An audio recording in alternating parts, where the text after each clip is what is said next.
ભાવનગરના સરદારનગર ખાતે મેઘાણી ઓડિટોરિયમ સામેની તમામ ગલીઓ, દેવુમાં મંદિર પાછળનો રસ્તો, ભરતનગર જતો માર્ગ, મંત્રી પરસોત્તમ સોલંકીના નિવાસ તરફનો રસ્તો તેમજ ચોકડીથી નંદકુંવરબા મહિલા કોલેજ તરફ જતો માર્ગ સહિતના અનેક રસ્તાઓ રોડ અને પાઇપલાઇનના કામ માટે ખોદી નાખવામાં આવ્યા છે.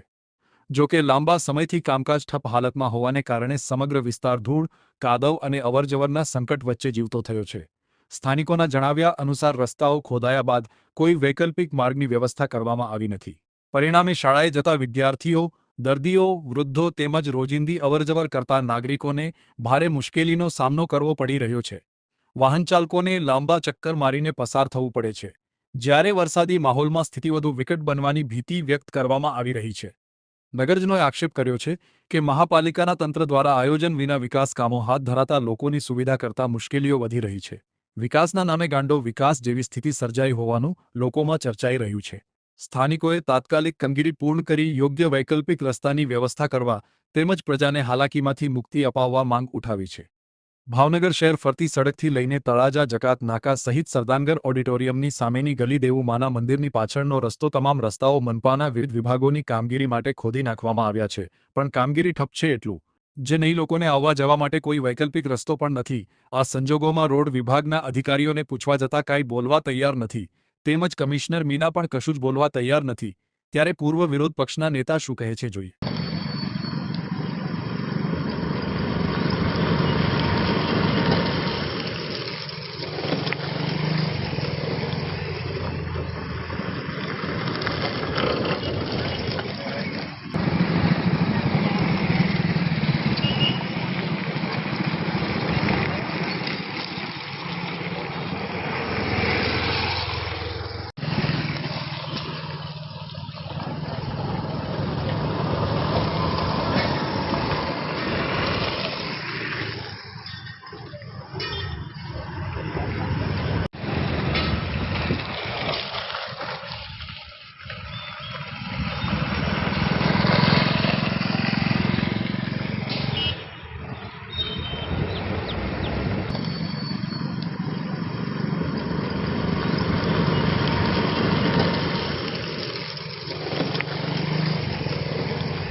પ્રકાશ વાઘાણી, પૂર્વ ભાવનગર શહેર કોંગ્રેસ સમિતિ પ્રમુખ.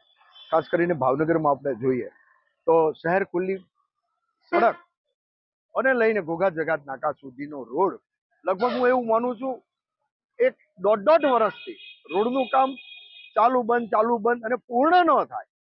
લોકોની પરેશાની કેટલી. ભાવનગરમાં આવું તો અનેક વખત બન્યું છે અને ખાસ કરીને હું એવું માનું છું કે આપણો મુખ્ય માર્ગ કહેવાય જે રામમંત્ર મંદિરથી લઈ અને ટોપ 3 સર્કલ, હું એવું માનું છું એક દોઢ વર્ષ ઈ પણ બંધ રહ્યો હતો. હાઈવે મુખ્ય માર્ગ રાજમાર્ગ કહેવાય આપણો.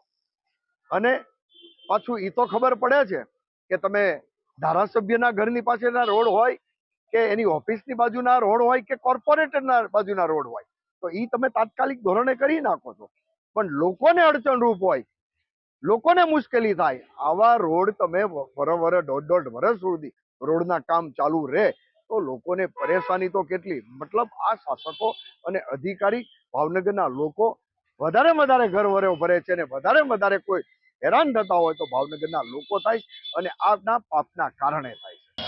ભાવનગર મહાનગરપાલિકામાં આ 1 મહિના પછી પ્રી મોન્સૂન કામગીરી એટલે ચોમાસું આવી જશે. જેટલા રોડ ખોદ્યા છે ને એ ચૂંટણીલક્ષી હતા. ચૂંટણીમાં દેખાડવા માટે જો અમે આ રોડ બનાવી છીએ, પણ સમયસર એક પણ રોડ કરી ન શક્યા. આજે વીઆઈપી લોકો આવે ત્યારે રોડ રાતોરાત બની જાય છે. ધારાસભ્યના ઘર પાસે અને એની ઓફિસ પાસે રોડ બની જતો હોય. ખરેખર ધારાસભ્ય અને પદ અધિકારીએ તો એવું વિચારવું જોઈએ કે પહેલાં જનતાનું કામ કરવું જોઈએ, પબ્લિકનું પહેલું કામ કરી અને પછી આપણું કામ થવું જોઈએ. પણ અહીંયા અંધેર નગરી અને ગંડુ રાજા જેવું છે. બધા પોતપોતાનું તરફાણું ભરવા માટે પોતાના ઘર પાસે, પોતાના બંગલા પાસે, પોતાના ઓફિસ પાસે પહેલાં રોડ કરાવશે અને આમ જનતા ખરેખર જે થવું હોય એ થાય, પણ એની અમે એ પણ કરીએ છીએ કે પણ ભાવનગરની અંદર સંપૂર્ણપણે અત્યારે ભારતીય જનતા પાર્ટીનું શાસન જે સીટ હતી એ નહીં આવી, એટલે નશાના તોર ઉપર આ ભારતીય જનતા પાર્ટીના શાસકો આવી જ કામગીરી કરવાના છે.